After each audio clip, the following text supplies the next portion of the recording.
राहुल, आवाज येतोय? हो, येतोय.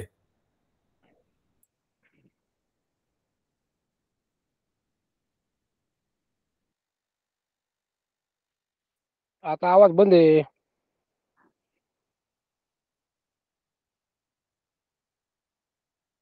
गणाधीशजो ईश सर्वा गुणांचा मुरारंभारं ततो निर्गुणाचा नमो शारदा मूळचत्वार वाचा गमू पंथ आनंदया राघवाचा श्रीराम सुखा सारिखे पूर्ण वैराग्य जाते वसिष्ठा परिज्ञान योगेश्वराचे कवी वाल्मिका सारिखा मान्य ऐसा नमस्कार माझा सद्गुरु रामदासा श्रीराम सदा सर्वदा योग तुझा घडावा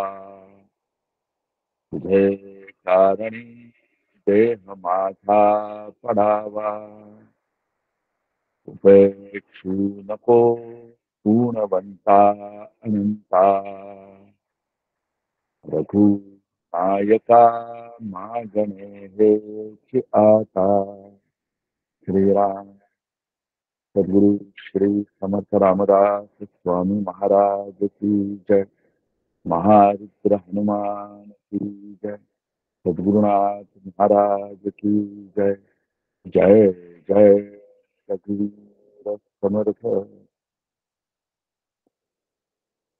परमार्थ विज्ञान अभ्यास वर्गाच्या आजच्या सत्रामध्ये मी सर्वांचं स्वागत करतो। माया व ब्रह्म हे प्रकरण आपण पाहत आहोत। माया तत्व काय आहे याचा सगळ्या बाजूने विचार आपण गेल्या 2 सत्रांमध्ये केलेला आहे। हे तत्व समजून घेण्याचा प्रयत्न केलेला आहे। आज या प्रकरणातील घटक क्रमांक 2 ब्रह्मतत्व आपण समजून घेण्याचा प्रयत्न करणार आहोत आणि हे आपल्याला समजून सांगण्यासाठी आपल्या सगळ्यांच्या परिचयाचे आदरणीय गुरुवर्य श्री प्रमोददादा वाळवेकर उपलब्ध आहेत। अधिक वेळ न घेता मी प्रमोददादांना विनंती करतो की त्यांनी विवेचनाला सुरुवात करावी। प्रमोददादा।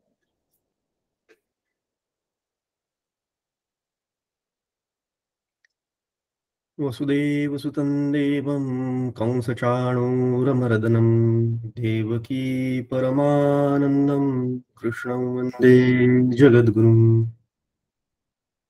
कृपाकटाक्षाच्या किरणे मोहसमुद्राचे आटणे घडे जय त्या श्रीकृष्णे वंदूतया ते श्रीराम।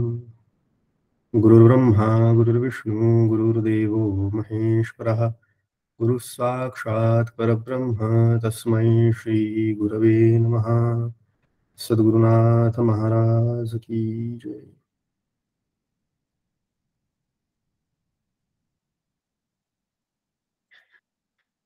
भगवान गोपाल कृष्णाच्या प्रभू श्री रामचंद्राच्या चरणी साष्टांग नमन करतो। आमचे श्री गुरु परमपूज्य डॉक्टर श्रीकृष्ण दत्तात्रय देशमुख त्यांच्याही चरणी सादर वंदन करतो। सकल संतांना नमस्कार करतो।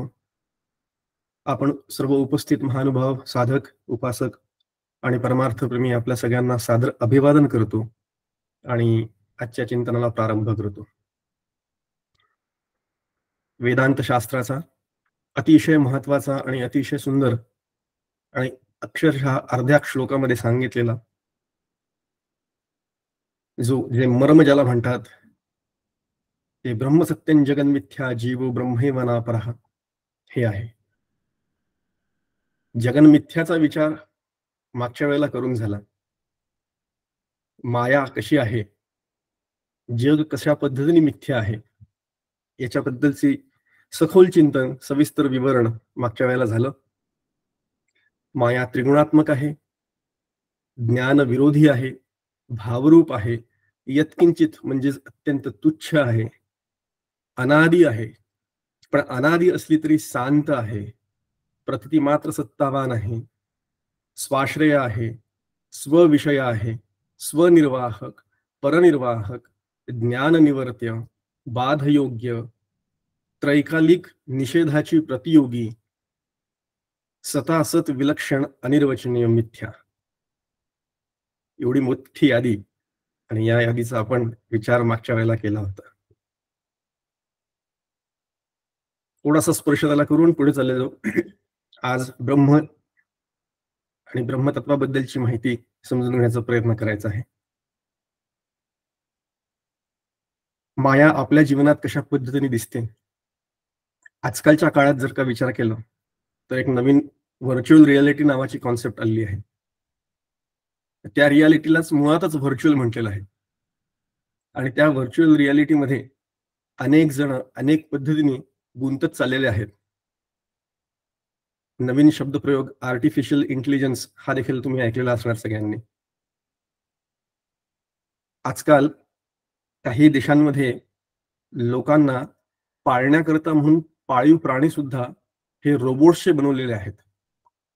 रोबोट्सचे कुत्रे, रोबोट्सच्या मांजरी, असे त्यांना कंपॅनियन कोणीतरी हवा, घरामध्ये कोणीतरी असावं, पण कटकट करणार नसावं, त्याची काळजी घ्यावी लागावी नाही, म्हणून बॅटरी ऑन केलं की तो कुत्र्यासारखं काम करतो, पाळीव प्राण्यासारखं काम करतो, अशा पद्धतीचे रोबोट्स आलेले आहेत.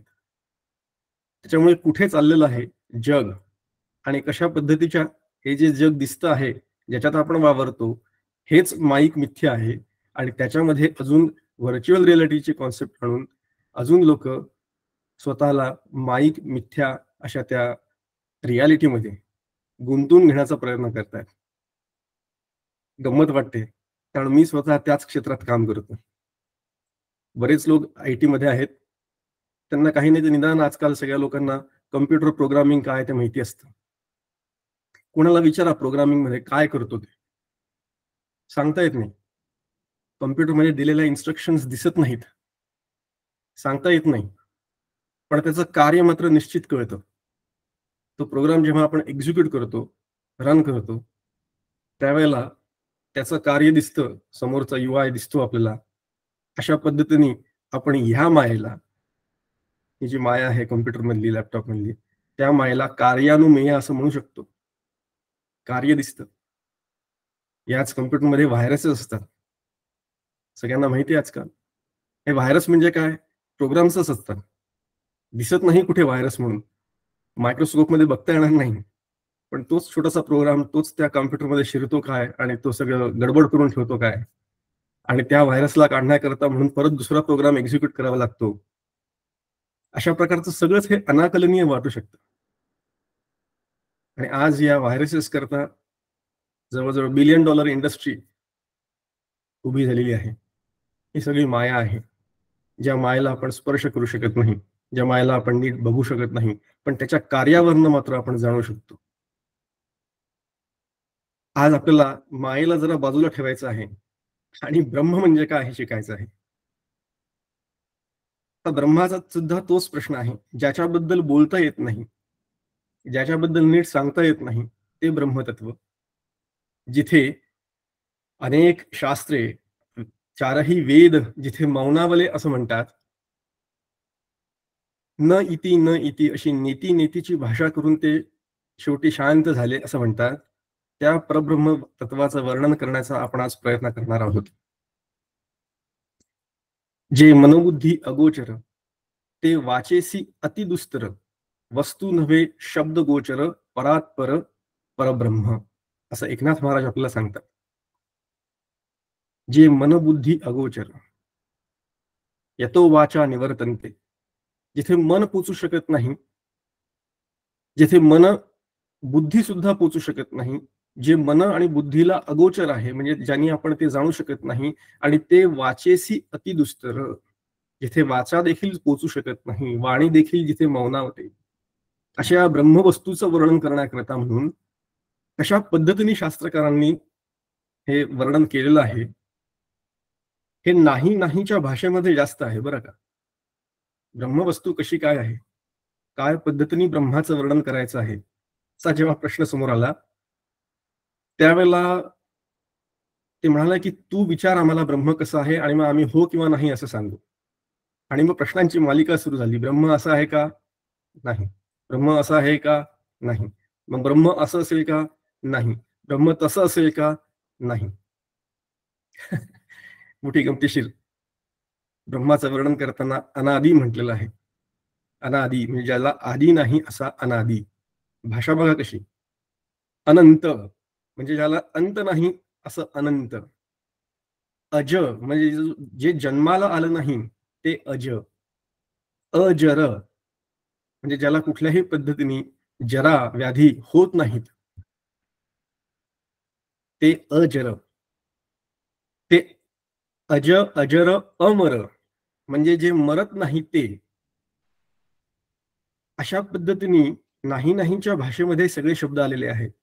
मग पुढे अमन, अप्राण, अजिव्ह, अनेत्र, अरूप, अव्यय, अद्वैत सगळं परब्रह्माचे लक्षण आहेत बरं का. आपण विचार करणार आहोत. अजूनही काही वर्णन आलेली आहेत परब्रह्माबद्दल. ब्रह्मवस्तू कशी आहे? लोक म्हणतात ब्रह्मवस्तू काय? निराकार आहे. निराकार म्हणजे ज्याला आकार नाही असे, ज्याला कुठल्याही पद्धतीचा आकार नाही. का बरं आकार नाही? कारण ते रूपवान नाही म्हणून. म्हणून त्याला रूपच नाही, ते अरूप आहे. मग ब्रह्मवस्तू अरूप असल्यामुळे त्याला आकार नाही म्हणून त्याला निराकार म्हटलंय. ज्याला आकारच नाही, त्याच्यामध्ये विकार होण्याचा प्रश्नच येत नाही म्हणून त्याला निर्विकार सुद्धा म्हटलेलं आहे. म्हणून ब्रह्मवस्तू निर्विकार आहे. ब्रह्मवस्तू निराभास आहे. 9 प्रकारच्या प्रमाणांनी ब्रह्मवस्तूची प्राप्ती होऊ शकत नाही. ब्रह्मवस्तू निर्विकल्प आहे. कल्पनेच्या पलीकडे, संकल्प विकल्पांच्या पलीकडे असलेली अशी निर्विकल्प वस्तू म्हणजे ब्रह्म. ब्रह्मवस्तू निर्गुण आहे, निष्क्रिय आहे, निर्मळ आहे, निश्चल आहे. बघा गंमत, सगळ्या शब्दांमध्ये वर्णन कसं चाललंय? काय नाही, कशी नाही आणि कशी नाही कशी नाही हे समजून घेता घेता एक दिवस कशी आहे हे आपल्याला समजून घ्यायचं आहे. आणि शास्त्र म्हणतं असं करूनच तुम्हाला ते समजणार आहे. आपल्या सर्वांना ते समजणार आहे. कारण कसं आहे हे सांगायला गेलं तर श्रुतिवचन आहेत त्याच्याकरता देखील. त्याचा विचार आपण करणार आहोत. निर्मलम निष्कलम शांतम, त्याच्यामध्ये पण पुन्हा निर्मल म्हटलेलं आहे, निष्कल म्हटलेलं आहे. सदरूप चिद्रूप आनंदरूप असं परब्रह्माचं वर्णन केलेलं आहे. त्याचा विचार आपण करूया. पण तत्पूर्वी एक दृष्टांत बघू. म्हणजे ब्रह्मवस्तू काय आहे, माया कशी काम करते, या ब्रह्मवस्तूवर माया का दिसते, कशामुळे दिसते, म्हणजे माया पण समजेल आणि ब्रह्म पण समजेल आणि आपल्याला एक छान पद्धतीची सुंदर दृष्टी तयार होईल ब्रह्मवस्तू म्हणजे काय हे समजून घेण्याकरता. रोजच्या जीवनातील, व्यवहारातील आणि अत्यंत सोपा असा हा दृष्टांत आहे. पण पुन्हा एक लक्षात ठेवायचं, दृष्टांत हे दृष्टांता करताच असतात. सिद्धांत समजून घ्यायचा आणि दृष्टांत सोडून द्यायचा. दृष्टांतात जास्त अडकायचं नाही. सिद्धांत महत्वाचा असतो हे नेहमी लक्षात ठेवायचं. खूप वर्षांपूर्वीची गोष्ट.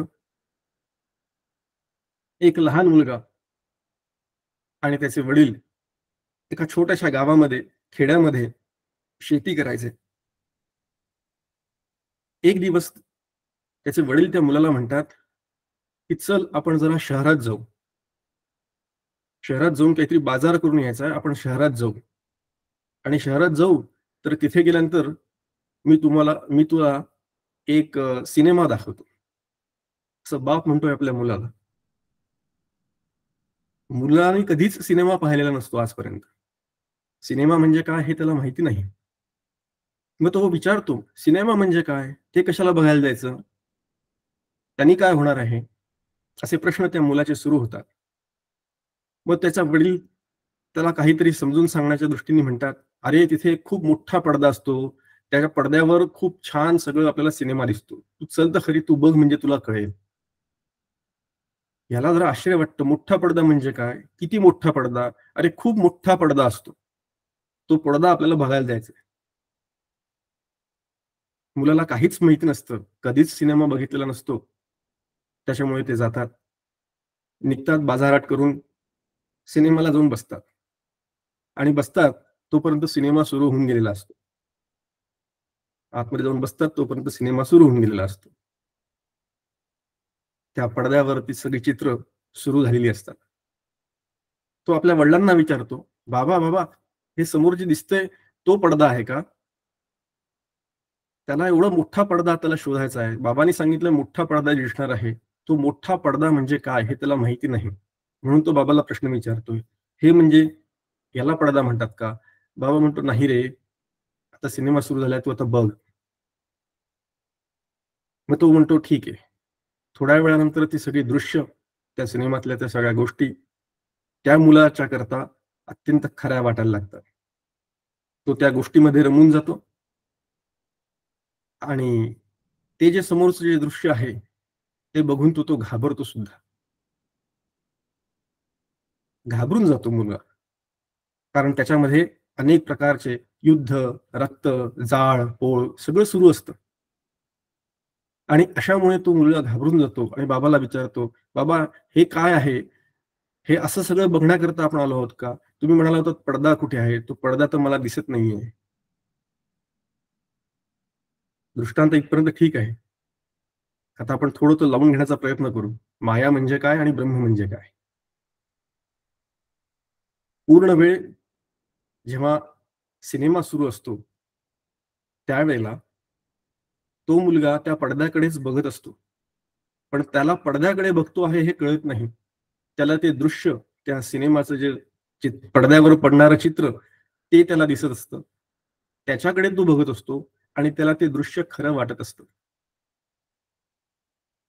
जे अज्ञानी असतात ते या दृश्याकडे बघून घाबरून जातात. जे ज्ञानी असतात त्याच्या दृश्याच्या अधिष्ठानाकडे, म्हणजे अधिष्ठान रूप पडद्याकडे म्हणजे ब्रह्मवस्तूकडे बघतात आणि न घाबरता ते दृश्य एन्जॉय करतात. जे जाणकार असतात ते सिनेमा एन्जॉय करू शकतात. पूर्ण वेळ बघा, तो पडदा तिथेच तसाच असतो, स्थिर असतो, निश्चल असतो. तो पडदा तिथेच असतो, स्थिर असतो, निश्चल असतो, असंग असतो. सिनेमातल्या कुठल्याही उलाढालींमध्ये त्यापेक्षा तो परिपूर्णपणे वेगळा असतो. त्याच्याच अधिष्ठानावर सगळं चित्र आपल्याला दिसत असतं. पण त्या सिनेमातील युद्ध, रक्त, जाळपोळ काय जे असेल ते पूर, कशानंही त्या सिनेमाच्या त्या पडद्याला कुठल्याही प्रकारची हानी होत नाही. तो पडदा पूर्णपणे वेगळाच राहतो. सिनेमामध्ये तलवारी चालतात, त्या तलवारी चालल्याने तो पडदा कापला जात नाही, फाटत नाही. सिनेमामध्ये जाळपोळ होते, पण जाळपोळ जरी का झाली तरी तो पडदा जो असतो तो जळत नाही. सिनेमामध्ये खूप मोठा पूर येतो, पण त्याने जो पडदा अजिबात ओला होत नाही. असा तो पडदा असंग राहतो. असं ते परब्रह्मतत्व सुद्धा अशाच पद्धतीने असंग राहतं. म्हणून त्याचं वर्णन केलेलं आहे, अछेद्य, अदाह्य, अक्लेद्य, अशोष्य. पण असं असून सुद्धा कसं, नित्य सर्वगतम स्थाणूर अचलोयम सनातनः. भगवद्गीता आपल्याला सांगते, अचल असा आहे तो पडदा, जसा आहे तसाच आहे, नित्य आहे, अनेक काळापासून आहे, आधीपासून आहे. असं कित्येक सिनेमाचे शो जरी का त्या पडद्यावर झाले आणि कितीही वेगवेगळे सिनेमा जरी का लागले तरी त्या पडद्याला त्याचा काहीही यत्किंचितही तो त्याची दखल घेत नाही. तो पडदा जसा आहे तसाच असतो, त्याच्यामध्ये अजिबात बदल होत नाही. तो पडदा निर्विकार असतो, तो पडदा निश्चल असतो, तो पडदा अचल असतो, तो पडदा शांत असतो. सिनेमातलं दृश्य जे असतं ते चंचल असतं. सिनेमा बघायला जाणारे सगळे लोक सिनेमा बघताना सिनेमातल्या दृश्याकडे बघतात, त्या दृश्यांमध्ये आकृष्ट होतात. दृश्यांमधली जी काही चढाओढ असते तिथे त्याच्यामध्ये बघून त्याप्रमाणे ते सुख आणि दुःख अनुभव करत असतात, रडतात सुद्धा. पण तो पडदा मात्र शांत असतो. पडदा असूनही दिसत नाही. पडदा नसेल तर सिनेमा दिसणार नाही. विचार करा, तिकडे जर का पडदाच नसेल, शांत निश्चल असं तत्वच जर का नसेल, तर तो सिनेमा कुठे प्रोजेक्टच करता येणार नाही, धड बघता येणार नाही, काही कळणार सुद्धा नाही. म्हणून प्रोजेक्टरवरचं दृश्य बघण्याकरता म्हणून एक स्थिर असं, नित्य असं, अचल असं एक काहीतरी लागतं. अजून एक गोष्ट बघा, अज्ञानाच्या अंधकार झाल्याशिवाय मायेचा खेळ सुरू होत नाही. अगदी त्याचप्रमाणे त्या सिनेमागृहात गेल्यानंतर सगळ्यात पहिले अंधकार करतात. जर का अंधकार नसेल, अज्ञानाचा अंधकार नसेल, तर तो मायेचा खेळ नीट दिसत नाही, म्हणजे सिनेमा आपल्याला नीट दिसू शकत नाही. प्रकाश जर का असेल, खिडक्या उघड्या असतील, दारं उघडी असतील, तर आपल्याला ते चित्र बरोबर दिसत नाही. ज्ञानप्रकाशामध्ये मायेचा प्रभाव टिकत नाही, लक्षात घ्या. अज्ञानाचा अंधकार असेल तर मात्र दृश्य व्यवस्थित दिसतं आणि प्रकाश पडल्याबरोबर अंधार दूर निघून जातो. सिनेमा संपल्यानंतर ज्या वेळेला लाईट्स ऑन होतात, प्रकाश पडतो, दरवाजे उघडले जातात, त्यावेळेला तो पडदा आहे तो दिसतो. ज्ञानाचा प्रकाश जोपर्यंत आपल्या चित्तामध्ये उदयाला येत नाही, तोपर्यंत ब्रह्मतत्व काय आहे ते कळत नाही. सर्व माईक दृश्य मिथ्या आहे असं जेव्हा आपण म्हणतो, त्यावेळेला या जगाकडे बघण्याचा दृष्टिकोन अशाच पद्धतीने ठेवायचा. सतत आपण प्रत्येक वेळेला त्या पडद्याकडेच बघत असतो, पण मायेने आणि अज्ञानामुळे आपल्याला कळत नाही की आपण काय करतो आहोत. ते जाणत नाही की आपण पडद्याकडेच बघतो आहोत. अगदी त्याचप्रमाणे सतत आपला अनुभव प्रत्येक वेळेला क्षणोक्षणी हा फक्त ब्रह्मतत्वाशीच आहे. पण जगतातल्या दृश्यातल्या या विश्वातल्या सगळ्या पसारामध्ये आपण असं समजतो की ही सगळी दृश्य खरी आहेत, हे सगळे पदार्थ खरे आहेत आणि या खऱ्या पदार्थांबरोबर मी व्यवहार करत असल्यामुळे माझं ब्रह्माकडे दृष्टीच जात नाही, लक्षच जात नाही. पडदा एकदा दिसला की कळतं की हा पडदा होता. आतापर्यंत आपण जे बघत होतो ते ह्याच्याकडे बघत होतो. जे दिसत होतं ते सगळं माईक मिथ्या खोटं होतं. आणि लक्षात घ्या, जो सिनेमा आपण बघतो तो माईक मिथ्या खोटा असला, तो पूर्णपणे काल्पनिक असतो. कोणाच्या तरी कल्पनेनं निर्माण झालेलं ते चित्र असतं, ते अजिबात खरं नसतं. मोठे माणसं जे असतात ते हे जाणतात. सिनेमाचं मिथ्यत्व ज्यांनी जाणलं, हा सिनेमा खरा नाही, हा सिनेमा खोटा आहे, हे जो जाणतो, तोच सिनेमा चांगल्या पद्धतीने एन्जॉय करू शकतो. काही हॉरर मूव्हीज असतात, त्या हॉरर मूव्हीजला देखील लोक एन्जॉय करतात. त्याच्याकरता तो पैसे देऊन जातात ते बघायला. एन्जॉय करणं म्हणजे काय? ते खोटं आहे हे जाणून एन्जॉय करणं. म्हणून खोट्याला खोटं आहे हे ओळखणं, हेच परमार्थशास्त्राचं महत्वाचं ब्रीद वाक्य ज्याला म्हणू आपण. ज्ञान कशाने होतं, काय करायचं आहे आपल्याला. मायेमध्ये आपण विचार केला होता, माया दिसे परी नासे, वस्तू दिसे परी न नासे, माया सत्य वाटे परी मिथ्या असे निरंतर. अशा पद्धतीने या मायेला ओळखणं हे फार सोपं आहे म्हटलं तर, आणि म्हटलं तर फार कठीण आहे. ब्रह्म आणि माया अशा पद्धतीने जाते बघा, लक्षात घ्या. ब्रह्माशीच व्यवहार सुरू आहे, निदिध्यासन ब्रह्माशी करायचं आहे. ब्रह्मतत्व काय आहे त्याच्याबद्दल आपण समजून घेण्याचा प्रयत्न करतो आहोत. जो काही व्यवहार करणार आहोत तो ब्रह्मामध्येच आहे. चराचर सृष्टीमध्ये ब्रह्म भरून उरलेलं आहे. सर्वम खलविदुम ब्रह्म असं म्हटलेलं आहे. पण आपल्याला जेव्हा आपण व्यवहार करतो, जेव्हा आपण जेवायला बसतो, त्यावेळेला आपण ब्रह्म जेवतो आहे असा विचार करतो का? ब्रह्मार्पणं ब्रह्मभूतं ब्रह्माग्नौ हा श्लोक म्हणणं वेगळं, पण तसा विचार आपल्या मनात टिकतो का? जेव्हा आपण चहाचा कप घेतो हातामध्ये आणि चहा पितोय, त्यावेळेला मी ब्रह्म पितोय अशी आपली भावना होते का? नाही. कारण आपण त्या चहाला वेगळं मानलेलं असतं, सत्य मानलेलं असतं. ते जेवण वेगळं असतं. त्या जेवणात जरा कुठे काही कमी जास्त झालं, किंचित मीठ, की मग पुढचं सगळं जे व्हायचं ते होतं. सिनेमा पाहतो हे लक्षात ठेवलं आपण सिनेमा पाहायला बसलेलो आहोत, जे दिसतंय हे खोटं आहे हे लक्षात ठेवलं तर त्या सिनेमाचा त्रास होत नाही. अगदी त्याचप्रमाणे या जगामध्ये व्यवहार करताना हे जगत मिथ्य आहे असं सतत भान ठेवलं, याचं सतत स्मरण ठेवलं तर आपल्याला त्रास होणार नाही. त्रास होणार नाही. उलट त्रास न होता आपण तो चांगला एन्जॉय करू, असं मी मगाशी म्हणालो. अम्यूज नावाचा एक इंग्रजीमध्ये शब्द आहे, अम्युजमेंट. आपल्या संतांनी फार सुंदर सांगून ठेवलेलं याच्याकरता. जे काही होतंय त्याच्याकडे कुठल्या दृष्टीने बघायचं. नाथ महाराज म्हणतात, जैसी स्थिती आहे तैशा परी राहे, कौतुक तू पाहे संचिताचे.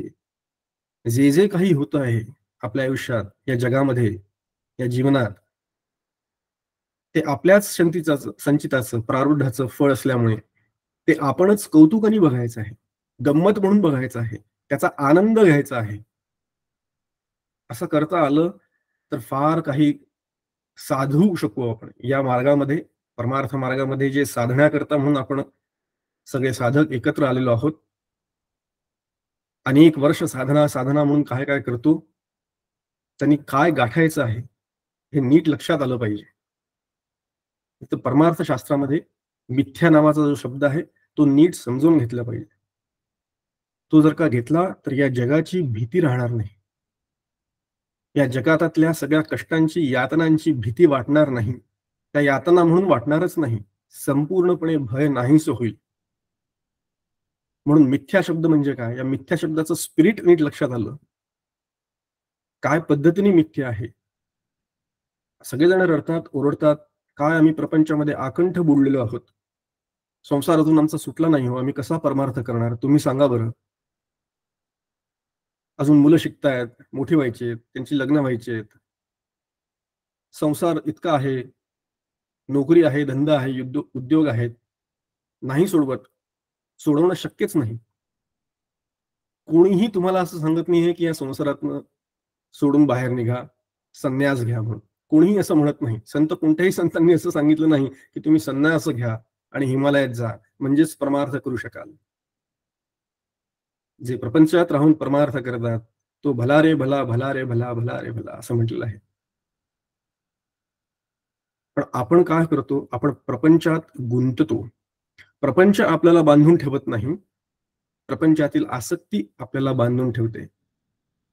आणि आपण आसक्त असल्यामुळे प्रपंचामध्ये गुंतून पडतो. प्रपंच कधीही आपल्याला बांधून ठेवू शकत नाही. म्हणून तुकाराम महाराज म्हणतात, न धरी रे संग राही रे निश्चळ, लागो निधी मळ ममतेचा. संग धरू नकोस या प्रपंचातल्या अनेक वस्तूंचा, अनेक विषयांचा संग न धरता, ममतेचा मळ लागू न देता तू असंग राहा, निश्चळ राहा, त्या पडद्यासारखा राहा. सगळं सोडून राहता येणं शक्य आहे का? त्याचं उत्तर शक्य आहे. का शक्य आहे? कारण ते मिथ्य आहे हे ओळखता येतं. बघा, प्रपंच मिथ्य आहे, जग मिथ्य आहे, संसार मिथ्य आहे असं नुसतं घोकत राहिल्याने आणि तो त्याज्य आहे असं म्हटलं राहण्याने काही परमार्थ साधता येणार नाही. जगताचा निषेध करून आत्मतत्वाची प्राप्ती होऊ शकत नाही. कोणीतरी म्यूट करा.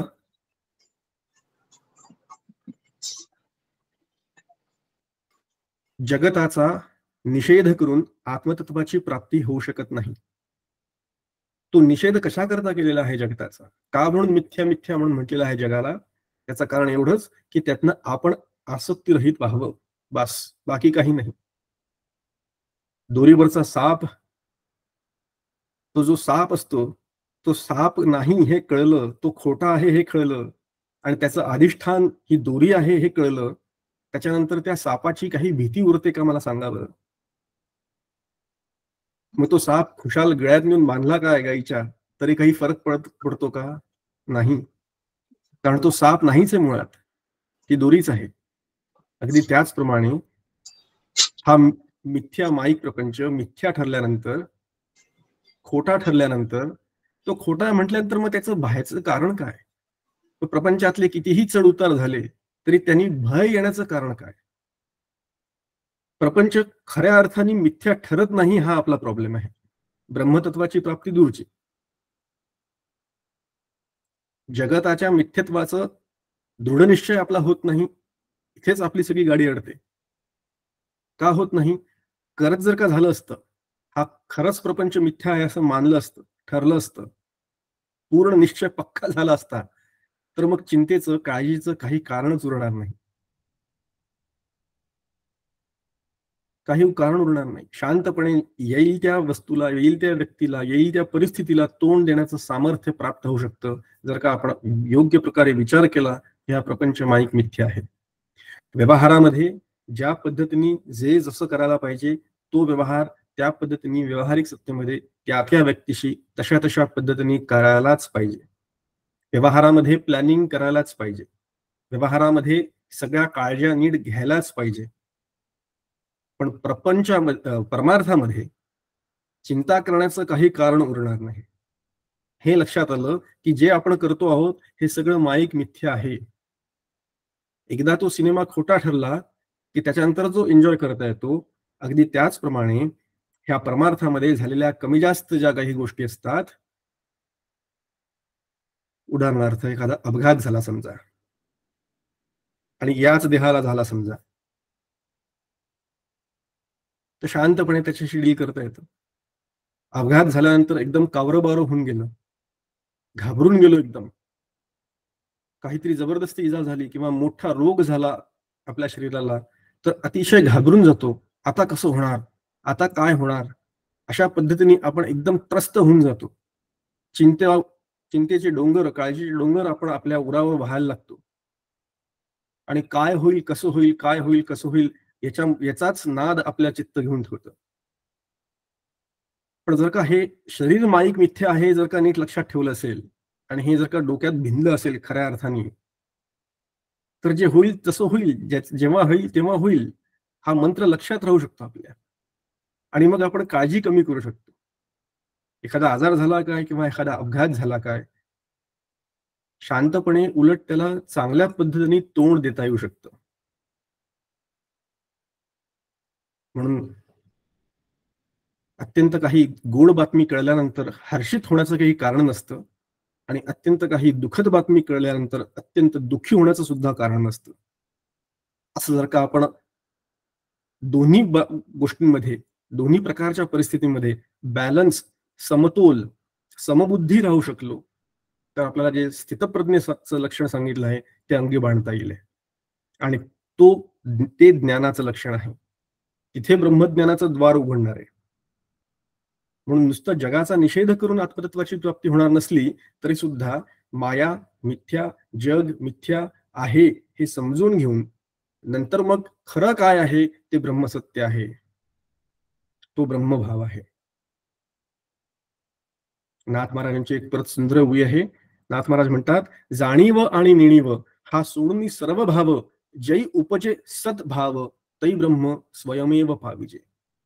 सद्भाव, ब्रह्माच्या बद्दलचा भाव आपल्या चित्तात नीट उदयाला आला तर आपण करू शकतो. आता खरं म्हणजे ब्रह्माच्या बद्दलच्या सगळ्या संकल्पना या ज्ञान प्रकरणामध्ये आपल्या याच्यावर विचार करून झालेला आहे. अनेक प्रकारे आपण ज्ञान प्रकरणामध्ये याच्यावर चिंतन केलेलं आहे. अनेक वेळा ब्रह्मवस्तू काय आहे, अभाव कसे आहेत, परमात्मतत्व कसं आहे, त्याचा कशा पद्धतीने अध्यास आपल्या जगताचा होतो याचा विचार करून झालेला आहे. देश काल वस्तू परिच्छेद रहित असलेलं हे परब्रह्मतत्व, मग देश काल वस्तू परिच्छेद म्हणजे काय हा पण विचार आपण केलेला आहे. स्वगत सजातीय विजातीय भेदरहित आणि म्हणून एकम एवम अद्वितीय असं असलेलं हे परब्रह्मतत्व आहे, हा विचार सुद्धा आपण केलेला आहे. सर्वव्यापक, सर्वम खलविदुम ब्रह्म, अनंत अपार असलेलं हे परब्रह्मतत्व हे सगळीकडे व्यापून उरलेलं आहे, ते सर्वत्र सदा सम आहे, याचा पण आपण विचार केलेला आहे. मग आता ब्रह्माचा विचार करायचा म्हणजे काय करायचं? एक प्रश्न विचारतो तुम्हाला. सोपा प्रश्न आहे, अनम्यूट करून उत्तर देण्याचा घाई करू नका, पण आपल्या पुरता विचार करा. प्रश्न असा आहे की ज्या खोलीमध्ये आता आपण बसलेलो आहोत त्या खोलीमध्ये सगळ्यात मोठी गोष्ट कोणती आहे? आपल्याच आजूबाजूला बघा आणि विचार करा. ज्या खोलीमध्ये आपण बसलेलो आहोत, सगळ्यात जास्त सगळ्यात मोठी वस्तू या खोलीमध्ये कुठली आहे? कोणाच्या खोलीमध्ये काही खुर्च्या असतील, कोणाच्या खोलीमध्ये काही सोफा सेट असतील, कोणाच्या खोलीमध्ये पलंग असतील, कोणाच्या खोलीमध्ये काही कपाट असतील. ज्यांच्या खोलीत जे काही असेल ते असेल. सगळ्यात जास्त काय भरून उरलेलं आहे त्या खोलीमध्ये, असा जर का कोणी प्रश्न विचारला, सगळ्यात जास्त, तर त्याचं उत्तर एकच आहे, ते म्हणजे आकाश सगळ्यात जास्त भरलेलं आहे. माझं उत्तर बरोबर पटतं का? सगळ्यांनी विचार करा जरा. या खोलीमध्ये आपण आहोत, त्या खोलीमध्ये सगळ्यात जास्त व्यापक काय आहे, सगळ्यात मोठं काय आहे? तर याचं उत्तर निश्चित पद्धतीने आकाश असं येईल. ही जी पोकळी आहे ज्याला आपण म्हणतो. पण हे आपण बघतो का? हे आकाश इथे आहे हे याचं आपल्याला जाणीव असते का? हे आपल्याला दिसतं का? आपण जेव्हा खोलीमध्ये इकडे तिकडे बघतो, त्यावेळेला या आकाशाकडे अजिबात नजर जात नाही. खोलीमधल्या अनेक इतर पदार्थांकडे आपली नजर जाते आणि ते पदार्थ आपल्याला दिसतात आणि त्या पदार्थांशी आपण व्यवहार करतो. ह्या आकाशाकडे मात्र आपलं अत्यंत दुर्लक्ष असतं. पण सगळ्यात जास्त भरलेलं काय आहे या खोलीमध्ये? आकाश भरलेलं आहे. अगदी तसंच लक्षात घ्या, या चराचर सृष्टीमध्ये सगळ्यात जास्त काय भरलेलं आहे? ब्रह्मतत्व भरलेलं आहे. ते दिसत नाही. आकाशापेक्षा देखील सूक्ष्म असलेली ही ब्रह्मवस्तू ही सर्वत्र व्यापून आहे.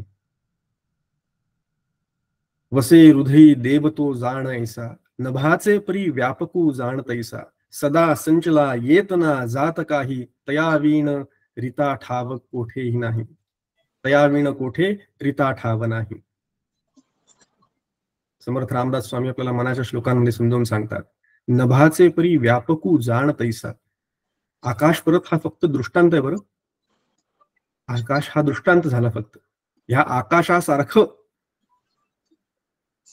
रिता ठावया राघवे वीण नाही, समर्थ म्हणतात. भरला घनदाट हरी दिसे माऊली म्हणते. त्रिभुवन संचले विठ्ठले गा, असं संत वचन आहे. असं जरी का असलं तरी हे दिसत नाही, कारण ते अत्यंत सूक्ष्म आहे.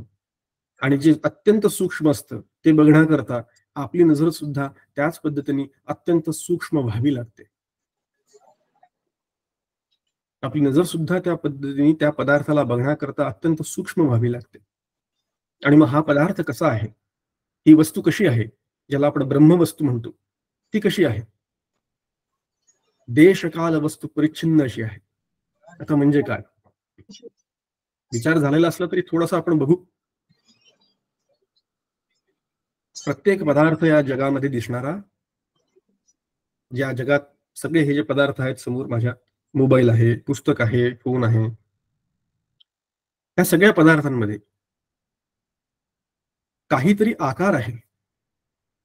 ज्या पदार्थांना आकार असतो ते पदार्थ देश परिच्छिन्न असतात, मर्यादित असतात, व्यापक नसतात. इथे आहे तिथे नाही, या खोलीमध्ये आहे दुसऱ्या खोलीत नाही हा पदार्थ, म्हणून हा देश परिच्छिन्न आहे. सगळेच्या सगळे पदार्थ या जगतात दिसणारे हे तसेच आहेत, देश परिच्छिन्न. एक आकाश वस्तू अशी आहे, आकाश की ते संपूर्ण पृथ्वीला व्यापून आहे. कुठल्याही देशात नाही असं नाही. आता देश म्हणजे कंट्री असा विचार करू नका, देश म्हणजे भारत म्हटल्याबरोबर झाला प्रॉब्लेम येईल. मग तसा जरी का विचार केला आपण तर आपल्या लक्षात येईल, देश म्हणजे एक प्रकारची जागा, मर्यादित जागा, जागेनी मर्यादित होतो. देश परिच्छिन्न म्हणजे काय? जागेनी मर्यादित होणारा. सगळे पदार्थ असे जागेनी मर्यादित असतात, मर्यादित जागेत ते व्याप्त करतात आणि तिथेच राहतात. जे पदार्थ देश परिच्छिन्न असतात, जे पदार्थ आपल्याला दिसतात ते पदार्थ कधी ना कधी निर्माण झालेले असतात. ज्या अर्थी त्याची निर्मिती झाली असते त्या अर्थी त्याचा कधी ना कधी नाश संभव आहे. आणि म्हणून ते पदार्थ हे काल परिच्छेद सुद्धा असतात, परिच्छिन्न सुद्धा असतात. म्हणून जे पदार्थ देश परिच्छिन्न असतात तेच काल परिच्छिन्न सुद्धा असतात. हा नियम आहे. म्हणजे काय, आता माझ्यासमोर हे पुस्तक आहे, फोन आहे, हे आज आहेत आत्ता इथे. काही वर्षांपूर्वी हा फोन नव्हता, बनलेलाच नव्हता, तयारच झालेला नव्हता. आणि निश्चित पद्धतीने काही वर्षांनंतर हा फोन निश्चित नसणार आहे. या पुस्तकाची सुद्धा पब्लिशिंग डेट आहे. कधीतरी हे पुस्तक छापल्या गेलं, निर्माण झालं, आणि खूप काही वर्ष जरी का टिकलं, 100-200 वर्ष जरी का टिकलं, तरी एक दिवस हे पुस्तक सुद्धा फाटून जीर्ण होऊन निघून जाणार आहे. याचा नाश संभव आहे, होणारच आहे. याचा अर्थ काय झाला? देश परिच्छिन्न, वस्तू परिच्छिन्न, काल परिच्छिन्न, वस्तू परिच्छिन्न. वस्तू परिच्छिन्न म्हणजे काय? दोन वस्तू वेगवेगळ्या आहेत, एकात दुसरी वस्तू नाही, दुसऱ्यात तिसरी वस्तू नाही, दोन वेगवेगळ्या वस्तू दिसायला लागतात. सरळ सरळच आहे. अशा पद्धतीने जेव्हा आपण विचार करतो, तेव्हा देश काल वस्तू परिच्छिन्न असले हे सगळं जग, हे सगळं जगातले संपूर्ण पदार्थ आपल्याला दिसतात. परब्रह्म वस्तू मात्र तशी नाही. परमात्मा हा अशा प्रकारे विभाजित म्हणजेच परिच्छिन्न होत नाही. त्याचा परिच्छेद करता येत नाही, त्याचे भाग पाडता येत नाही, त्याचे विभाग पाडता येत नाही. आणि म्हणून घराला भनदाट हरी दिसे. तो या देशात आहे म्हणजे त्या देशात नाही असं होत नाही, कारण तो सर्वत्र भरलेला आहे, म्हणून सर्वत्र आहे. सर्वत्र सगळीकडे व्यापून असलेला. तो आज आहे आणि उद्या नाही असं होत नाही. तो नेहमी आहे, तो त्रिकाला बाधित आहे, म्हणून तो सदा आहे, सदा नित्य. आणि तो या वस्तूत आहे आणि त्या वस्तूत नाही, किंवा या वस्तूत जास्त आहे त्या वस्तूत कमी आहे, अशा पद्धतीने त्याच्यात भेद नाही. तो सगळीकडे सर्वत्र व्यापून आहे, म्हणून तो समसमान व्यापून आहे. सगळीकडे समसमान व्यापून आहे. इकडे जास्त तिकडे कमी असंही नाही, म्हणून सर्वत्र आहे, सदा आहे आणि समसमान व्यापून आहे. आणि असं हे जे परब्रह्मतत्व आहे, तो परमात्मा सगळीकडे व्यापून असलेला तो मी आहे. हे ब्रह्मतत्व मी आहे. आता असा विचार केल्यानंतर हा विचार किती आपल्याला मुक्त करू शकतो एका मिनिटात बघा. विचार करा. ज्या वेळेला मला असं वाटतं की मी आज दुःखी आहे, मूड ऑफ झालेला आहे, ऑफिसमध्ये काहीतरी वाजलेलं आहे, आणि अशा परिस्थितीमध्ये जेव्हा मी घरी येतो, त्यावेळेला जे वाजलेलं असतं ते इथे घरात आल्यानंतर मग मोठ्याने वाजायला लागतं. सगळ्यांचा अनुभव असतो असा. मग अशा परिस्थितीत जेव्हा आपण विचार करू शकतो, मी परब्रह्म वस्तू आहे, परमात्मा आहे, सद्रूप चिद्रूप आनंदरूप आहे, सर्वत्र सदा सम आहे,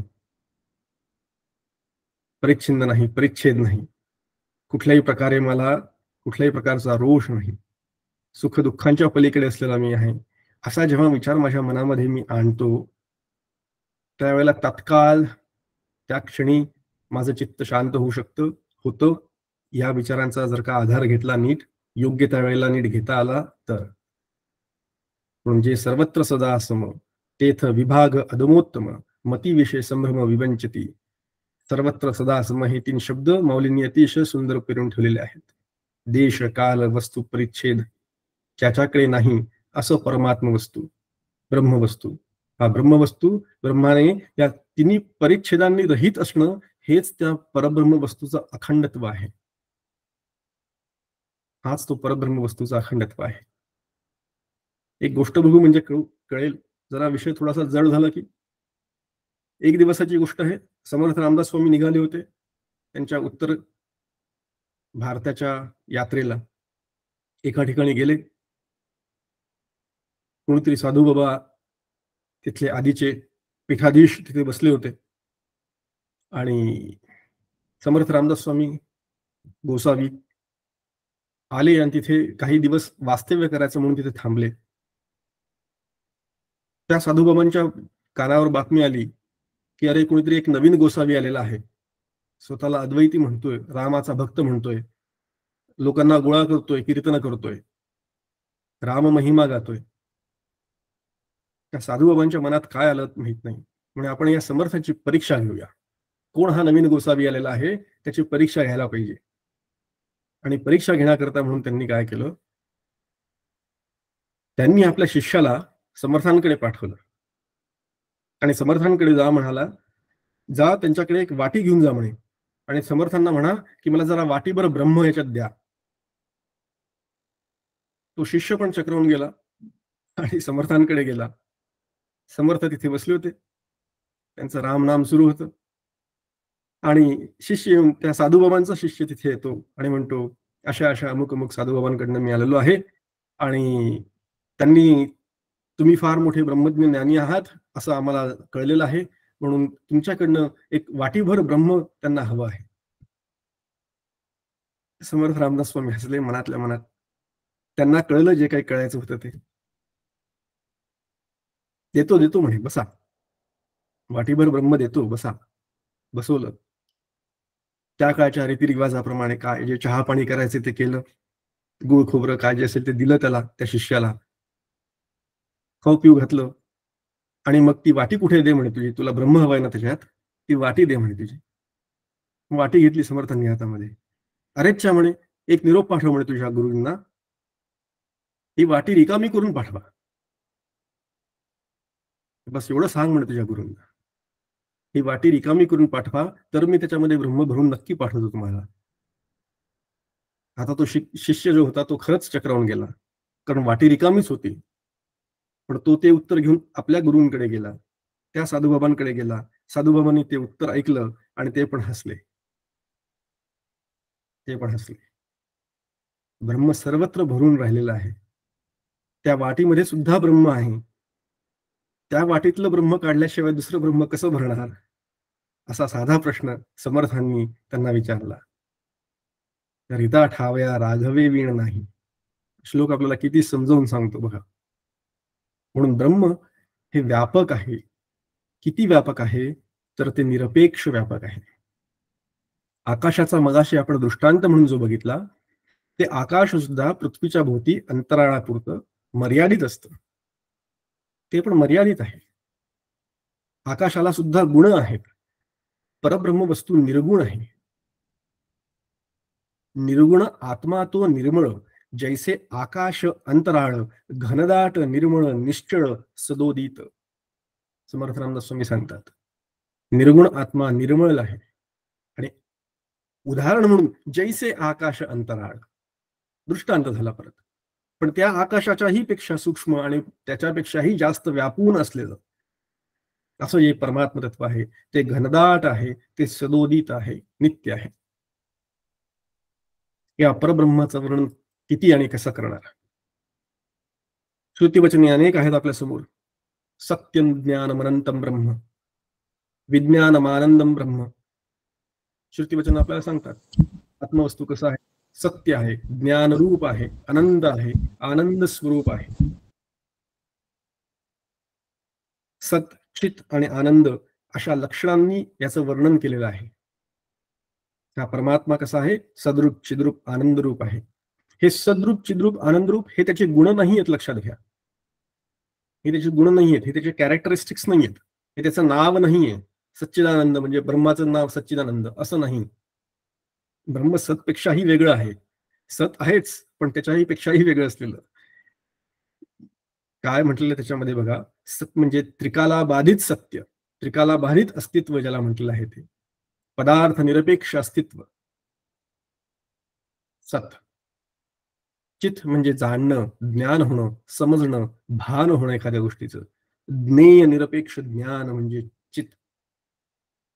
ज्ञाता, ज्ञेय आणि ज्ञान या त्रिपुटीच्या विरहित असलेलं जे ज्ञान आहे, केवल ज्ञानरूपता, केवल जाणीव, शुद्ध जाणीव ज्याला म्हणतो आपण, शुद्ध ज्ञान ज्याला म्हणू शकतो, ती ज्ञानरूपता, ते ज्ञान म्हणजे चित. आणि आनंद, परमसुख, परमानंद, जिथे दुःखाचा लवलेश सुद्धा नाही, असं कुठल्याही विषयांवर कुठल्याही परिस्थितीवर अवलंबून नसलेलं असं विषय निरपेक्ष सुख म्हणजे आनंद. पदार्थ निरपेक्ष अस्तित्व म्हणजे सत, ज्ञेय निरपेक्ष ज्ञान म्हणजे चित, आणि विषय निरपेक्ष सुख म्हणजे आनंद. असं सत, चित आणि आनंद यांचा विचार आपण मागे केलेला आहेच. जगत जे असतं ते असत आहे. असत म्हणजे त्रिकाला बाधित नाही, ती तिन्ही कालांनी मर्यादित आहे. म्हणून त्याला असत म्हटलेलं आहे. आज दिसतंय, उद्या जाणार, उद्या बदलणार, सतत परिवर्तनशील आहे म्हणून ते असत आहे. ते जड आहे आणि ते दुःखरूप सुद्धा आहे. म्हणून असत, जड, दुःखरूप असं जगताचं वर्णन केलेलं आहे. असं जगताचं वर्णन केलेलं आहे.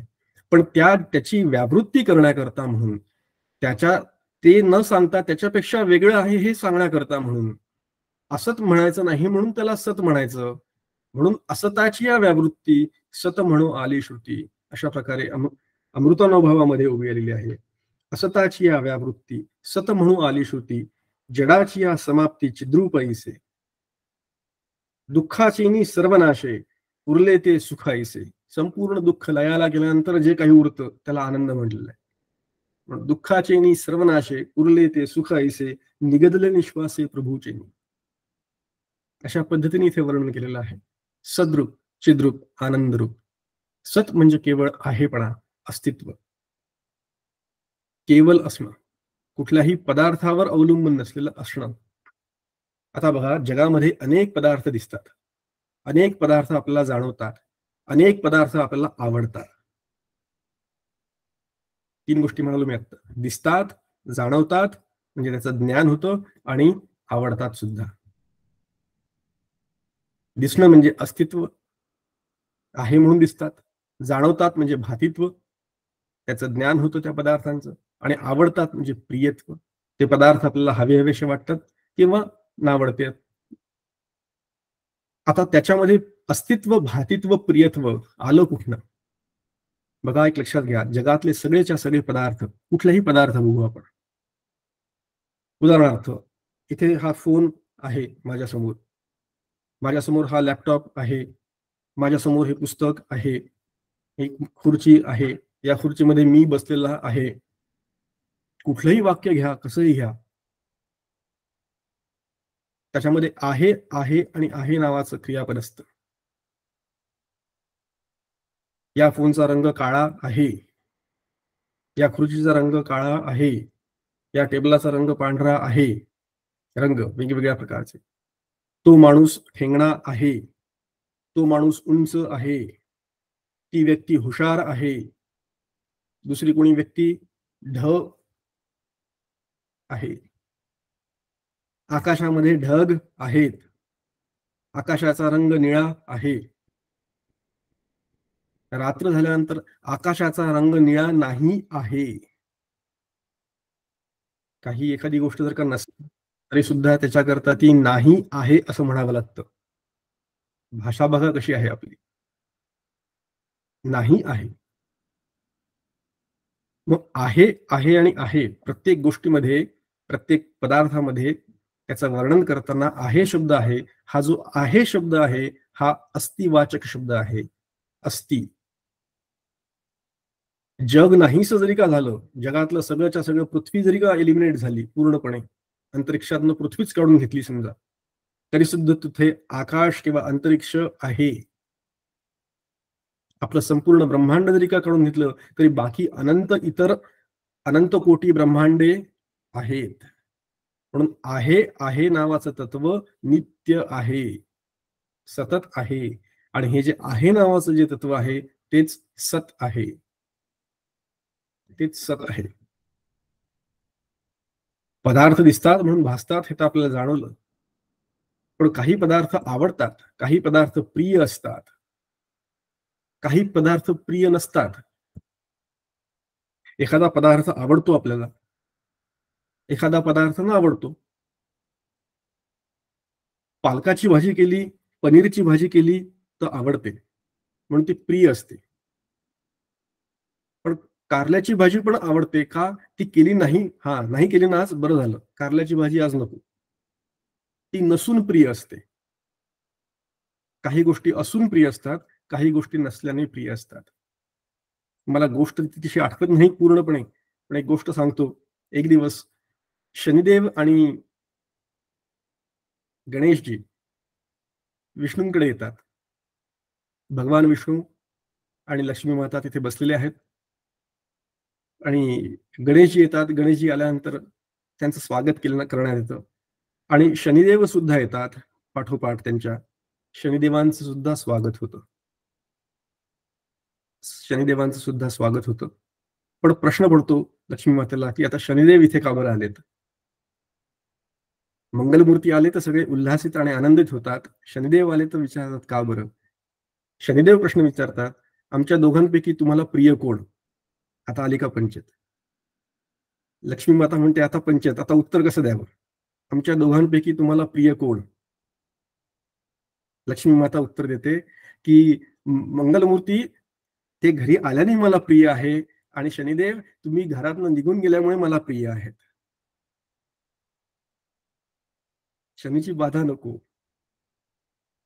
काही गोष्टी असून प्रिय असतात, काही गोष्टी नसल्याने प्रिय असतात. नावडीचा विषय नसलेला प्रिय असतो. सांगायचा मुद्दा असा आहे की प्रत्येक वस्तूमध्ये प्रियत्व सुद्धा भरलेलं आहे. ज्या पद्धतीने अस्तित्व आहे नावाची संकल्पना आहे, त्या पद्धतीने त्याच प्रकारे प्रियत्व सुद्धा आहे प्रत्येक वस्तूमध्ये जगातल्या. म्हणून अस्तित्व, भातित्व आणि प्रियत्व या तीनही गोष्टी प्रत्येक वस्तूमध्ये आहेत.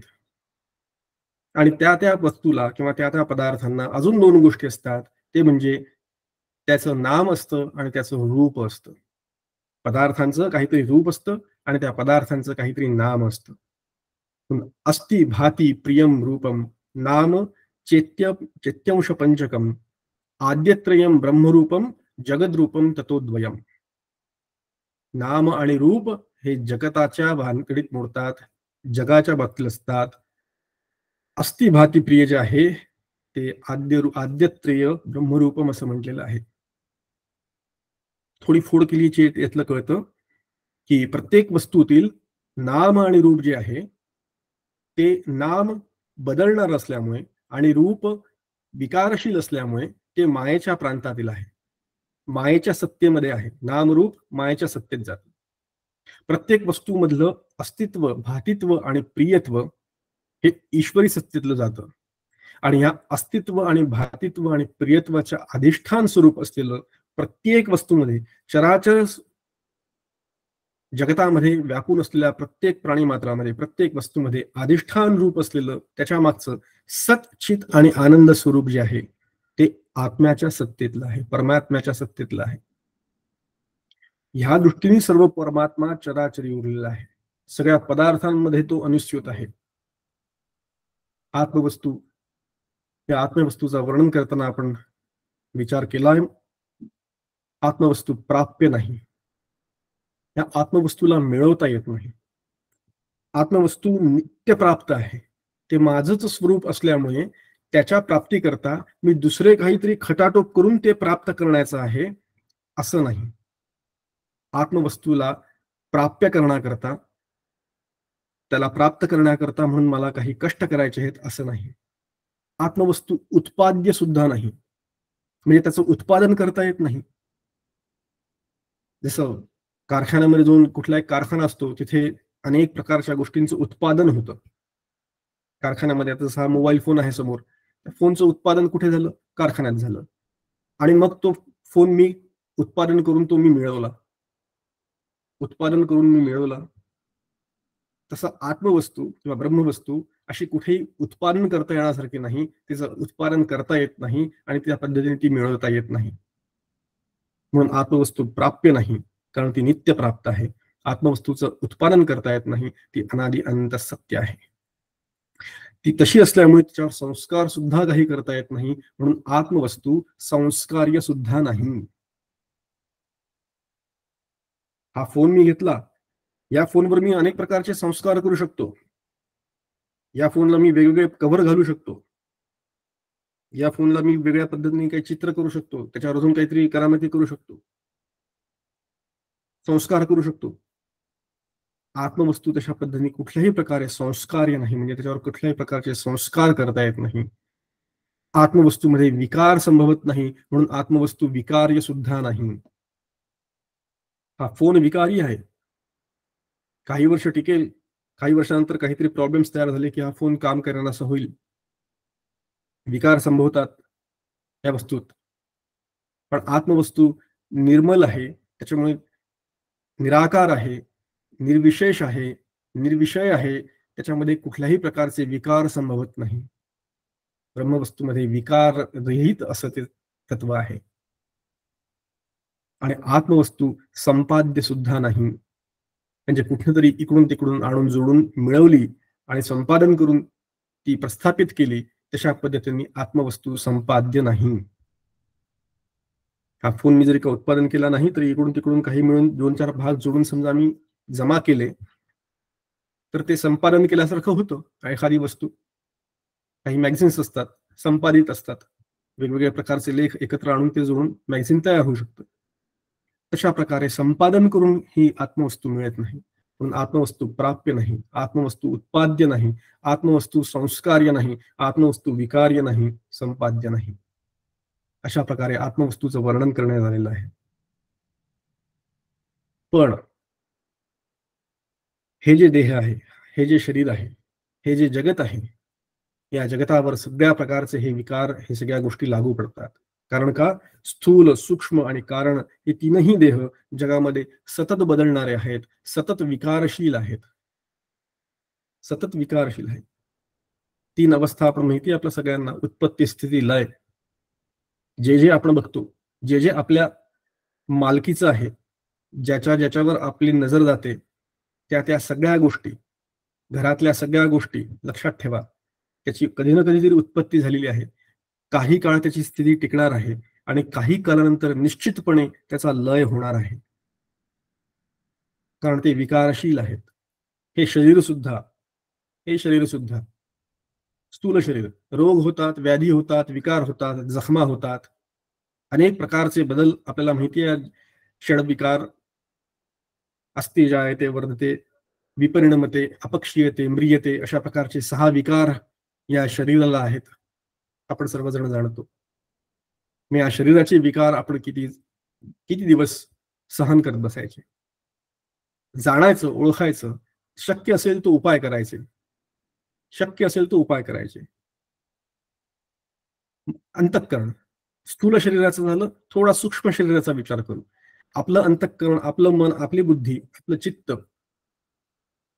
आपले प्राण यांच्याबद्दल विचार केला की लक्षात येतं की हे सुद्धा बदलणारे आहेत. कधी सुखी असतं, कधी उदास असतं, कधी उल्लसित असतं, खूप छान वाटत असतं, कधी एकदम बोर्डम झालेला असतो, कंटाळा आलेला असतो. आपलं मन कधी स्वस्थ, स्थिर, शांत नसतं. आपले प्राण कधी व्याकुळ होतात भुकेमुळे, कधी कासावीस होतात तहानेमुळे, कधी आपली बुद्धी काम करते, कधी आपलं डोकं काम करेन असं होतं. राग, लोभ, मद, मोह, मत्सर हे षडविकार, अंतःकरणाचे घटक, हे स्थूल शरीराला असतात. ते पण आपल्याला तसेच छळतात. स्थूल शरीर बघितलं, सूक्ष्म शरीर बघितलं आता, आणि त्याप्रमाणे तिसरं जे आहे ते कारण शरीर. या कारण शरीराला सुद्धा अनेक प्रकारचे ताप असतात.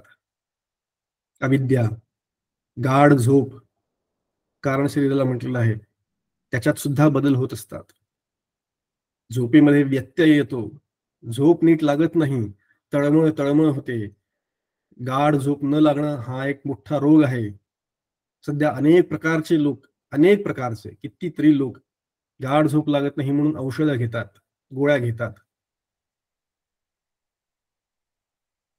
गाढ झोप न लागले हे सगळं का होत आहे? हे सगळं याकरता होतंय. हे सगळ्या प्रकारचे भोग, हे सर्वच्या सर्व भोग केवळ मी शरीर आहे ह्या मान्यतेमुळे होत आहेत. मी शरीर आहे आणि हे शरीर सत्य आहे, अशा 2 चुकीच्या कल्पना आपण घेऊन बसलेलो आहोत.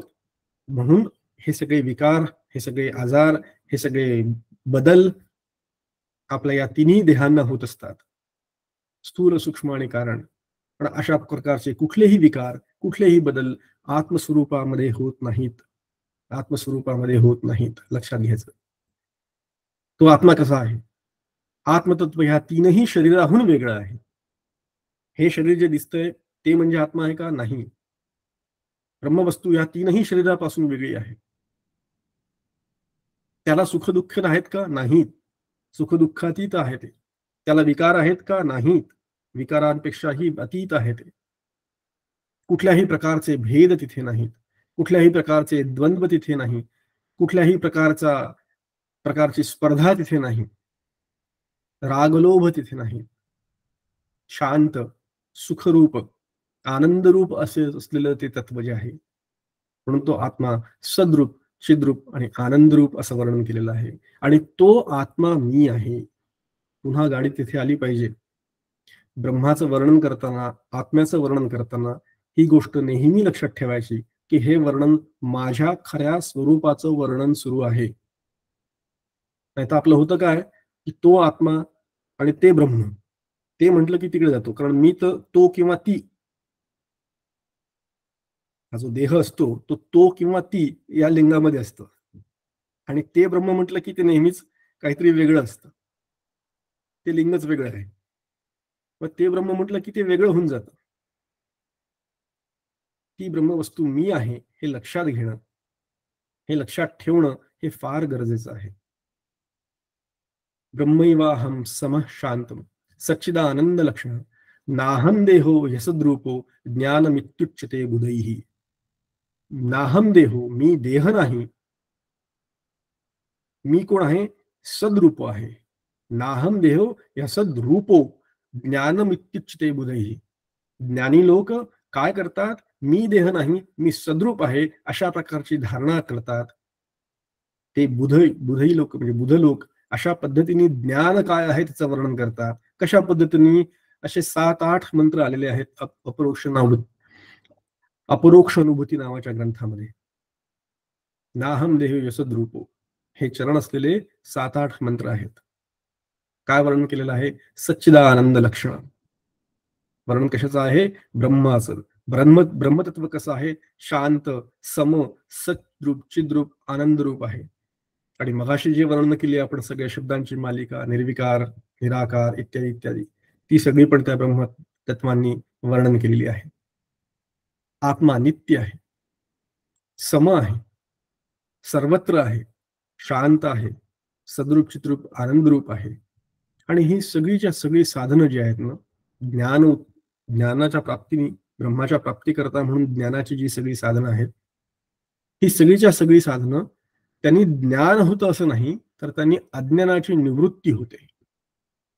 अज्ञानाच्या निवृत्ती करता म्हणून ही सगळी साधना करायची आहे, उपासना करायची आहे. आपलं चित्त शुद्ध आणि शांत, ते शुद्ध आणि शांत जर का झालं तर त्याच्यामध्ये ज्ञानाचा उदय आपोआप होण्याची संभावना आहे असं म्हटलेलं आहे.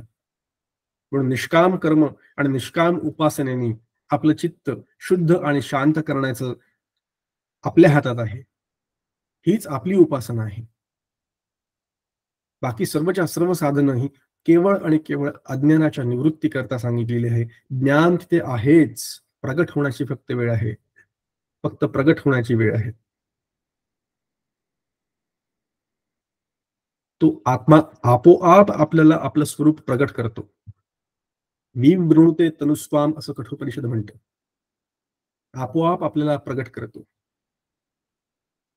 म्हणून एक गोष्ट नेहमी लक्षात ठेवायची, ब्रह्मवस्तूचं वर्णन, ब्रह्मवस्तू अशी आहे, ब्रह्मवस्तू तशी आहे असं जेव्हा आपण ग्रंथांमध्ये, शास्त्रांमध्ये वाचतो, त्यावेळेला कटाक्षाने ते माझं वर्णन आहे, तो मी आहे. मग तिथे भलेही सर्वत्र सदा असं म्हटलेलं असेल तर तो मी आहे. हो, सर्वत्र सदा असम तो मीच आहे. हा विचार मनामध्ये ठेवायचा, हा विचार सतत करत राहायचा. आणि त्या पद्धतीने या जगाकडे, या मिथ्या जगाकडे बघण्याची आपली दृष्टी बदलून घ्यायची. आणि मगाशी जसा विचार केला तसं मिथ्या मिथ्या म्हणून या जगाला नावं न ठेवता, मिथ्या मिथ्या म्हणून या जगाबद्दलचा रोष न धरता, मिथ्या मिथ्या म्हणून या संसाराबद्दलची चिडचिड मनात अजिबात न ठेवता, शांतपणे, आनंदाने त्या जगाला तोंड देत समोर जात राहायचं, सामोरं जायचं त्याला. त्याच्याबद्दलची अजिबात कुरकुर करायची नाही.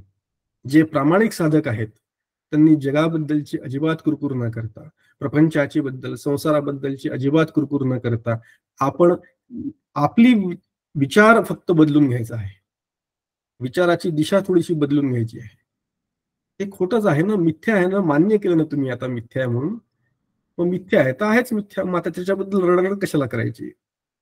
काही कारण नाही. समर्थांची एक ओवी बघू आपण.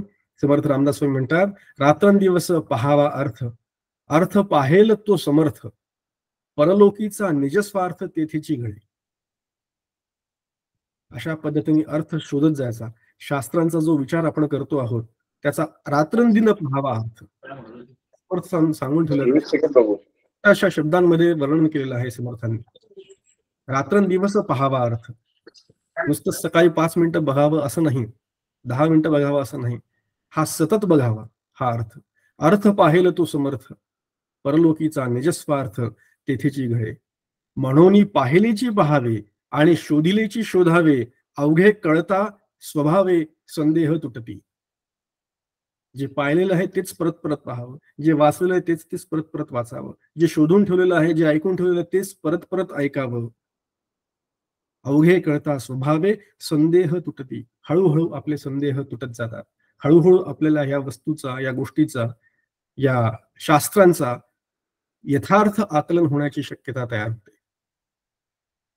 एका ऐकण्यात 2 ऐकण्यात नाही होणार, मान्य आहे, पण हे हळूहळू कळायला लागतं. कळलेलं पटवून घेता येतं, समजून घेता येतं आणि त्याप्रमाणे ते आपल्याला आचरणात सुद्धा आणता येतं. तसं ते आपल्या सर्वांच्या मध्ये यावं आणि ब्रह्मवस्तूची प्राप्ती आपल्या सर्वांना व्हावी अशी आपण सद्गुरूंच्या चरणी प्रार्थना करूया आणि आज इथेच चिंतन थांबूया.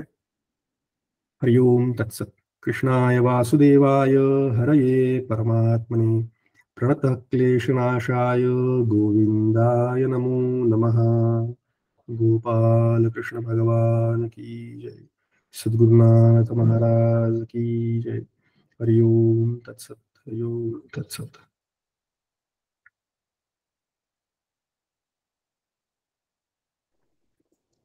भाऊ आत्ता मी सांगितलं ना समर्थांचा तो कुठला श्लोक पुन्हा पुन्हा पाहावे नाही समजलं मला.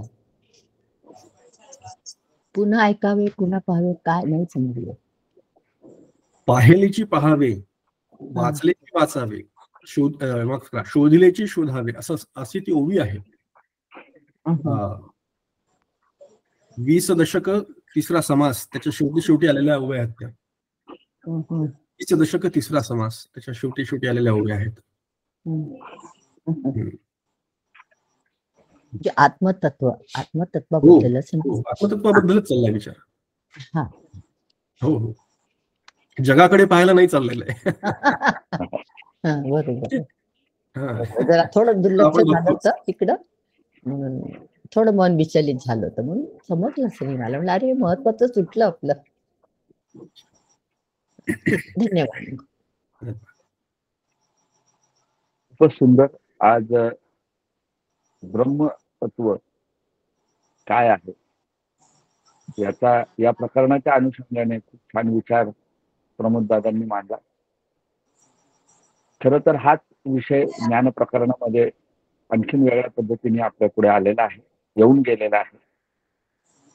आपण ह्या सगळ्या सिस्टीम्स शास्त्राने बसवून दिलेल्या आहेत की हे सगळं प्रक्रिया आहेत. म्हणजे आजच्या विवेचनामध्ये सुद्धा चत्वार देहांचा उल्लेख दादांनी केला आणि चत्वार देह निरसन ही एक प्रक्रिया आहे. जे शब्दाचा कळेना, शब्दविण सहसा कळेना, कळले ऐसेही घडे ना जय स्वरूप. जेथे भांबावला तर्क, जेथे पांगुळला विवेक, तेथे शब्दांचे कौतुक केवी घडे. शब्दांनी कसं बरं त्याला गवसणी घालावी असं स्वतः समर्थ पण म्हणतात. आणि स्वरूप निर्मळ निघत, स्वरूप शेवटाचा शेवट, जिकडे पाहावे तिकडे नीट सन्मुखचे आहे. तुझे स्वरूप तुझची न कळे, ते जय साधने आकळे. ते साधन काय आहे तर हे सिस्टीम्स ज्या शास्त्राने बसवून दिलेले आहेत, चत्वार देह निरसन असो, महावाक्य चिंतन असो, तर या सगळ्याचा उद्देशच तो आहे की स्वरूप जाणणं.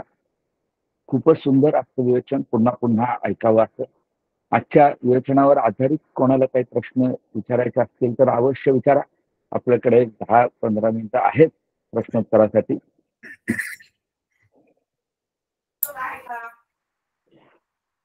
दीपाताई, तुम्ही प्रश्न विचारणार आहात का? नमस्कार. हा नमस्कार, बोला. प्रश्न नाहीये, खूप सुंदर विवरण झालं. मला जे सुरुवातीला मांडलं ना की आपलं जे आपण जिथे राहतो, जी वास्तू सर्वात जास्त कोणत्या गोष्टीने व्यापक आहे, तिथे आकाश तत्वाचं उदाहरण दिलं, जी पोकळी आपण म्हणतो, आणि ब्रह्म, या दोघांनाही धरून ते आणखीन एक मला समर्थांची, म्हणजे त्यावेळी इंटरप्ट होऊ नये म्हणून मी तो एवढी म्हटली नाही, पण आता मला ती मी सांगू इच्छिते की ती आत्माराम मधली समर्थांची ओवी, की जे आकाश सबाई भरले आणि आकाश जेथे मुराले, आकाश मुरोनिया उरले एक जिनसी आपण. ते मला त्यावेळी आठवलं. बरोबर. धन्यवाद. बरोबर. आणि सत शब्द पण जे उल्लेख केला आहे, म्हणजे जे एक असतं असणे, जन्माला येऊन असणे आणि निर्माण होऊन असणे, पण जन्माला न येता असणे आणि निर्माण न होता असणे, ह्यालाही सत असं म्हणतात. हो. खरं आहे. धन्यवाद.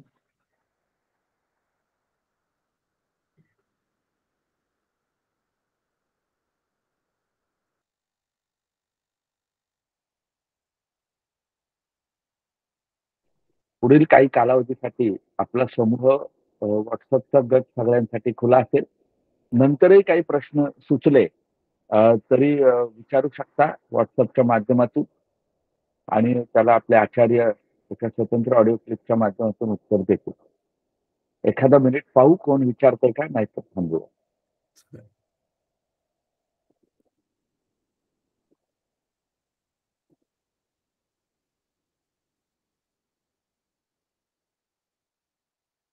बहुतेक इतकं सुंदर विवेचन ऐकल्यानंतर माणूस निशब्द होतो आणि अंतर्मुख होतो, आणि त्याचाच परिणाम मग काही सुचत नाही. आपण थांबूया तिथे. संदीप प्रार्थना घेतो.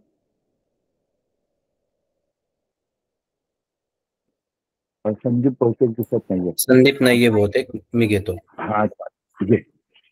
भावी पूर्ण कृपा गुरु मजवरी, प्रार्थित भावे तुला, वारी सर्व अरिष्ट नेऊन लया, संमोह जो वाढला, अज्ञानांध जनासी मुक्त करुनी, शांती पदी बैसवी, विनती हीच असे न मागत दुजी, भक्ती तुझी ही हवी.